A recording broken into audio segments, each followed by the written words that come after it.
Nuclear weapons are one of the deadliest inventions ever made by mankind. When the atomic bomb was first discovered, millions of people around the world saw that it was possible for their city to be pulverized at any moment by its rival powers. In the 1950s, just 5 years after the atomic bombings of Japan, the nuclear powers of that time, the Soviet Union and the United States of America, were still developing atomic technology. At that time, the only way to deliberate the nuclear bombs to their objectives was to launch them from strategic aircrafts or bombers, as was the case with Hiroshima. But from a technical point of view, it was ineffective because it would take hundreds of hours of flight for the crew carrying the bomb, and it would be complicated, and in the event of an accident, a nuclear tragedy could occur. Therefore, for the nuclear powers of the world, it was necessary to find a way to carry out a nuclear attack in a matter of minutes, quickly and effectively, and make difficult to intercept. And they discovered a way to do it, the intercontinental ballistic missile, or IBM, capable of taking atomic bombs anywhere in the world in less than an hour, and also capable of erasing the population of a whole continent in a couple of minutes. In February 2019, the US withdrew from the Intermediate Range Nuclear Forces Treaty, or INF. The INF Treaty was an important arms control agreement signed between the United States and the Soviet Union at the end of the Cold War. Now, with the departure of the United States from the treaty, Russia has automatically followed. This means that the two great weapons superpowers of the world has renounced a treaty that puts global security in danger, which could mean nuclear rearmament in Europe and the end of the European protection that the US has provided until now. So what does this mean for our future? And what's the state of global security right now? Let's begin.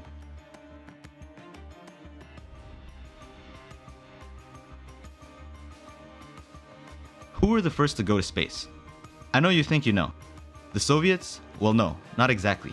The first ones who managed to reach space with their technology were actually the Germans during World War II.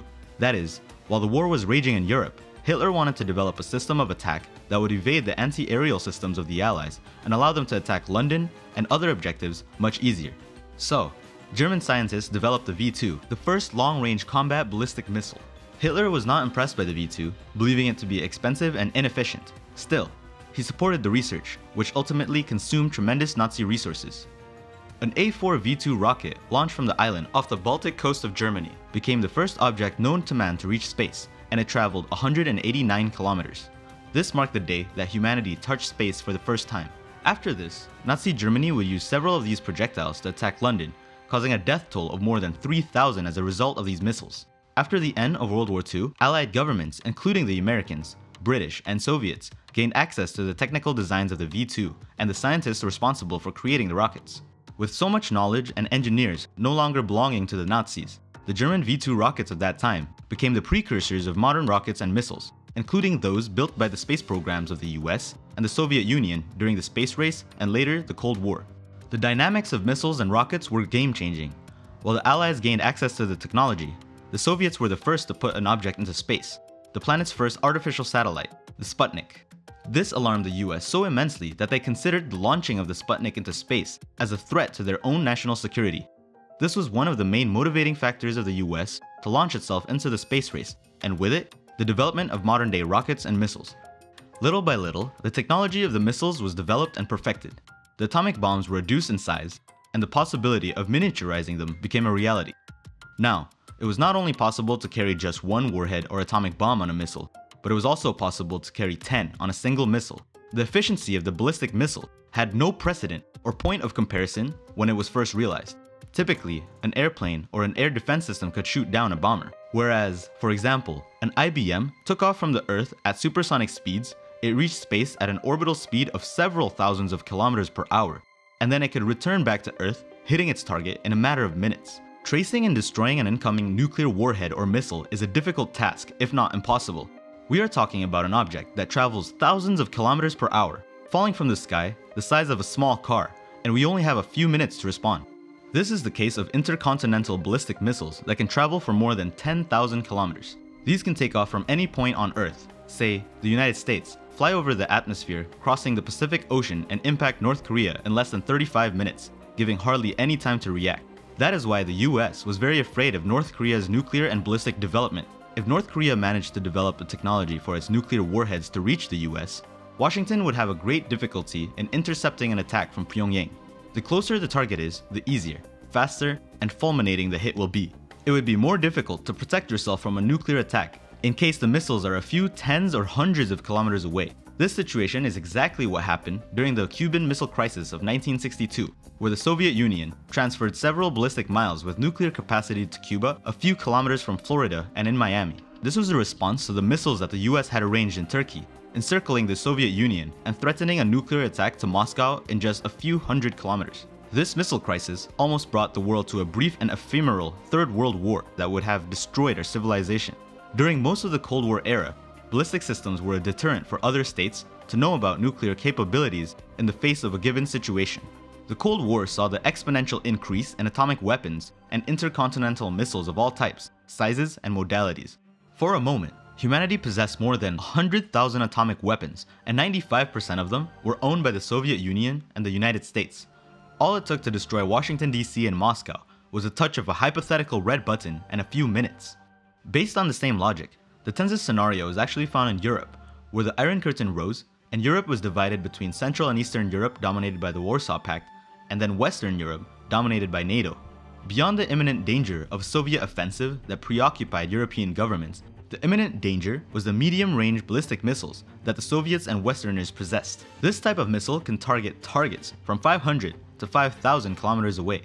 Medium-range ballistic missiles are like any other type of nuclear missile, with the particularity that these are designed to attack closer range targets in a faster and more lethal way. These types of missiles are considered highly dangerous since they are small, mobile, and located relatively close to their potential targets. In the late 1970s, Soviet Russia deployed the SS-20 missile to threaten targets in Western Europe, causing alarm in many NATO member countries.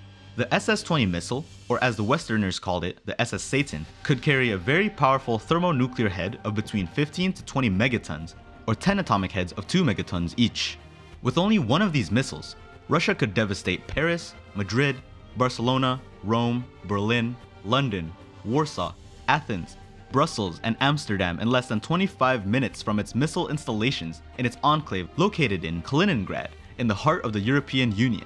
This constant threat also forced the Americans to install similar missile systems in Europe that would have contained Moscow, with the goal of protecting Europe from any nuclear act by Russia. In short, during the 70s, Western and Eastern Europe were plagued with ballistic, medium-range missiles of the Soviets and the West, which guaranteed an assured mutual destruction in less than 25 minutes. In order to preserve global and nuclear security, the US and Russia reached a mutual agreement to prohibit the manufacturing and development of these types of missiles to prevent an armament and rearmament and a substantial increase of missiles throughout Europe and the world. The treaty, the INF, marked the first time that the superpowers agreed to reduce their atomic arsenals, eliminating a whole category of atomic weapons and allow comprehensive inspections to ensure that the states comply with the provisions. The US and the Soviet Union destroyed a total of 2,692 short and medium-range missiles in the late 80s and in 1991 from their atomic arsenals. So since 2015, the US administration has been accusing Russia of violating its obligations not to develop these type of missiles, participating in the development of a new missile called the 9M729, known by NATO as the SSC-8. It is speculated that Russia would have developed up to 100 of these new types of missiles, which would violate the rules of the treaty, because this shows the possibility of attacks towards European targets such as Paris, London, or Berlin.